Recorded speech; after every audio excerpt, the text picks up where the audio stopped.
भाई दुआ मांगने पे कोई पाबंदी नहीं है। दूसरी जमात में पता नहीं कौन सी महमूद भाई ने नजम पढ़ी थी, हाथ उठाए सर को झुकाए तेरे करम पर आस लगाए आए हैं यारब तेरे दर पर, लुत्फो करम की हम पे नजर कर, पाकिस्तान को भारत के खिलाफ फतह याब कर।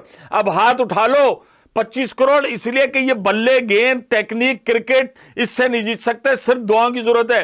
पहले दुआओं की जरूरत पड़ती थी, मरीज जब स्ट्रेचर पे होता था और कहता था ये जाने वाला है, डॉक्टर कहता था ना सारे इलाज कर लिए, दवाइयां दे दी, जुशांदे दे दिया, ऑपरेशन हो गया, अब दुआओं की जरूरत है। लेकिन इस पाकिस्तान बाबर 11 को पहले दिन से ही दुआओं की जरूरत है। मैं कुछ नहीं कह रहा भाई, इसलिए कि पाक भारत टाकरा जो है पूरी दुनिया की नजरें लगी हुई है और इस वर्ल्ड कप का हासिल मैच यही है।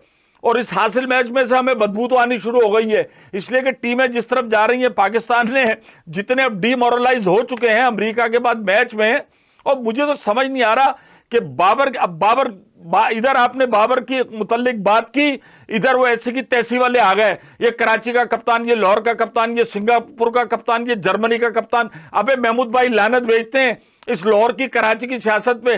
पाकिस्तान जिंदाबाद, पाकिस्तान क्रिकेट टीम जिंदाबाद, बाबर 11 जिंदाबाद नहीं।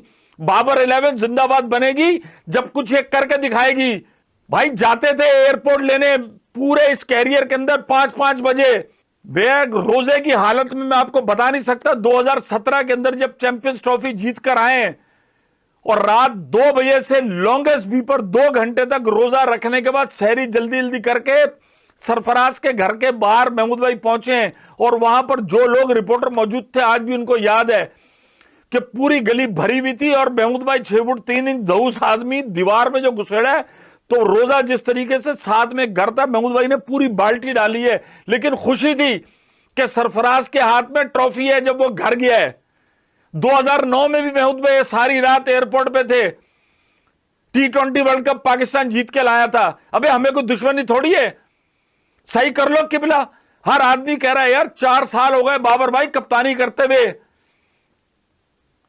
4 साल में तो किसी चाची हमीदा को भी कप्तान बनाया होता ना तो वो भी समझ आ जाता उसको कि किस ओवर में क्या करना है। Practice makes perfect. 4 साल फिर सियासत लड़ झगड़ के शाहीन को निकाला, फिर आगे कप्तानी कहां है। आदमी पहले इधर माइंड में जीतता है, इतनी सख्त क्रिकेट हो गई है, उसके बाद फिर ग्राउंड में एग्जीक्यूट करता है, आउट ऑफ द बॉक्स जाके चीजें सोचता है। आप निकल ही नहीं रहे, दुनिया जाए बढ़ जाए पूरी टीम शादाब खेलेगा मेरा भाई, खाला का बेटा है शादाब, खिलाओ शादाब को।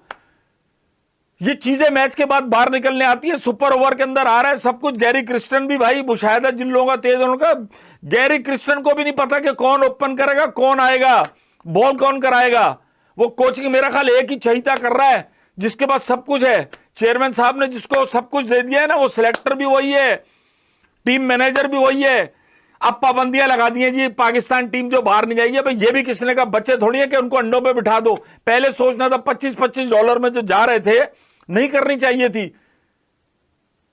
अब मुझे पता है ऐसी की तैसी हुई भी होगी भारत के साथ, अब प्लानिंग कर रहे होंगे। कुछ भी नहीं, आप उन जैसी टीम हो, सिर्फ दिमाग में ये बिठाओ कि आपके पास अच्छे बॉलर हैं। और खुदा के वास्ते बाबर भाई वो प्लान जो आपने बना के तिजोरी में रखा हुआ, इस दफा उसको एग्जीक्यूट कर लेना। जो हम प्री मैच और हर मैच के बाद जो हमें आपकी एक वो सुनते हैं ना कि हमने एक प्लान एग्जीक्यूट करने में पाबंदी हो गई, 10 रन शॉर्ट हो गए, बता देना सबको। और टीम से अगर 200 रन बनवाने ना तो उनको टारगेट 220 का देना, ताकि बाद में कहना नहीं पड़े 10 रन शॉर्ट थे, 5 शॉर्ट थे, 15 शॉर्ट थे। जीत सकते हो ये मैच, कोई बड़ी बात नहीं है, हर आदमी कह रहा है, लेकिन पहले दिमाग में जीतोगे। वसीम अकरम पहले दिन ही अच्छा कप्तान बन गया था जब कप्तानी बनी, मुझे बताया ना, पहले दिन ही अच्छा कप्तान बन गया था। या इंजमाम उलग पहले दिन ही अच्छा कप्तान बन गया था। इंजमाम भाई की शख्सियत के 2 रुख हैं, अगर आप उनके साथ जाती निजी महफिलों में बैठ जाओ वो गुले गुलजार कर देते हैं, लेकिन as a cricketer, as a कप्तान, एक सख्तगीर कप्तान थे, लोगों को लेके चलते थे। कप्तानी आते आते आती है, लेकिन अगर आप में विल हो, आप सीखना चाहें, सिर्फ ये ढिंडोरा पीटने से नहीं आती कि वो एक वो चला गया, वो कप्तान किंग बम्सी सब कर लेगा, ये कर लिया उसने। प्रेशर बिल्डअप हो रहा है, चेयरमैन साहब कह रहे हैं 1 महीने तक छोड़ो नहीं। भाई कैसे चुप रह सकते हैं, मुझे बताओ ना, कैसे चुप रह सकते हैं। इंडियन टीम तो देखो, अफगानियों ने आईपीएल से खेला, उन्हें ऐसी की तैसी कर दी। अब कल मुकाबला होगा भाई, सिराज, जसप्रीत, अर्शदीप, कैसे कैसे चलने हैं। और आपने मिस्ट्री जो है कल भी रखना है, खिला लो, भारत के खिलाफ अबरार को चांस दे दो, वरना जो जिनको छोड़ के उनकी बद्दुआओं के साथ ना इस बेचारे की बद्दुआ लगेगी। मतलब ये फिर एक हिस्ट्री के अंदर एक अजीब खिलाड़ी हो जाएगा कि सबसे ज्यादा खिलाड़ी कौन सा है जिसने बेंच जो है वो शेयर की लेकिन खेला नहीं, तो उसमें लोग कहेंगे पाकिस्तान का अबरार, और उसका कत्ल होगा कप्तान बाबर आजम पर।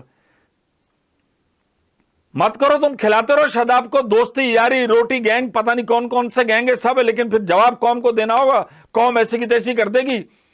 और अब इतना सख्त जारहाना अमल है ना, इधर आपने गलती की, अब जाके तो देखो खिलाड़ी की खेल से इज्जत होती है। अच्छा लगता है किस किस्म की मीम्स बन रही हैं।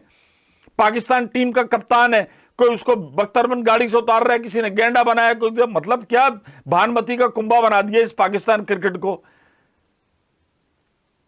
हर आदमी ये कह रहा है कि कप्तान अच्छा नहीं, खिलाड़ी भी डर रहे हैं। शोएब मलिक जैसे ने भी 2 दफा कहा कि मैं एज ए कप्तान बात कर रहा हूं, खिलाड़ी नहीं। भाई खिलाड़ी बहुत अच्छा है, खेलता रहे सर झुका के, लेकिन कप्तान अपने को क्या किसी को भी समझ में नहीं आ रहा,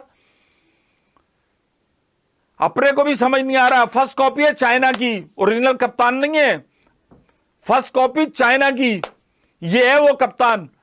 अब कौम को कुछ खुशियां दे दो भारत के खिलाफ कि हम भी चौड़े होकर घूम सके, वरना अब मैच के बाद फिर वीडियो होगी दे धनाधन, फिर हमसाए हैं दोनों, एक इधर से दोनों जीने के दोनों तरफ ना, वो लकड़ी का जीना नहीं होता, पाक भारत के अंदर वो लग चुका है। अब मैच है, बच्चे गए हुए बाहर खेल लें। अब देखो कि बलजीत की अम्मा सुनाती है, गुड्डू की अम्मा सुनाती है, होगा तो टाकर ऐसा टाइट जिसकी कोई हद नहीं। ये खेतों के अंदर जो मैच होगा ना, इसके बाद देखना तुम, सरहद एक गर्म हो जाएंगी, धड़ाधड़ डस डस डस डस, इधर से उधर की मीम, उधर से उधर की मीम। सुन लो कुछ कान खोलकर, चलो जाओ शार्ट हो जाओ।